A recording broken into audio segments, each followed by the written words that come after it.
জাবেদ জানাবেন কেমন জমল ঢাকা ৬ আসনে নির্বাচনী প্রচার প্রচারণার উত্তাপ?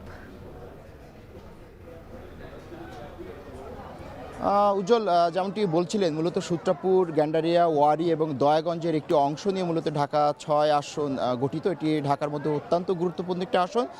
এখানে বিএনপির মনোনীত ইঞ্জিনিয়ার ইশরাক হোসেন, যিনি হেভিওয়েট প্রার্থী এই আসনের, তার পাশাপাশি জামায়াতের একজন হেভিওয়েট প্রার্থী রয়েছে ডক্টর আব্দুল মান্নান।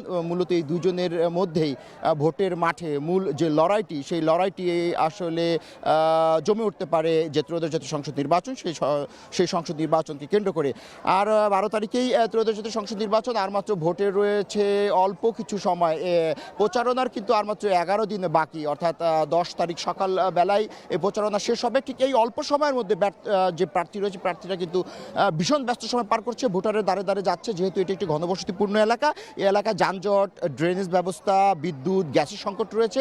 প্রার্থীদের সঙ্গে কথা বলার সুযোগ হয়েছিল। প্রার্থীরা মোটা দাগে যে বিষয়টি বলছে যে তারা যদি জনগণের ভোটে নির্বাচিত হয়ে সংসদে গিয়ে প্রতিনিধিত্ব করতে পারে, তাহলে গ্যাস, যানজট, ড্রেনেজ, অন্যান্য আরও যে সমস্যা রয়েছে, বর্জ্য ব্যবস্থাপনা, সেগুলো তারা সমাধানে জোর দিবেন এবং গুরুত্ব থাকবে এই বিষয়গুলোর উপরে।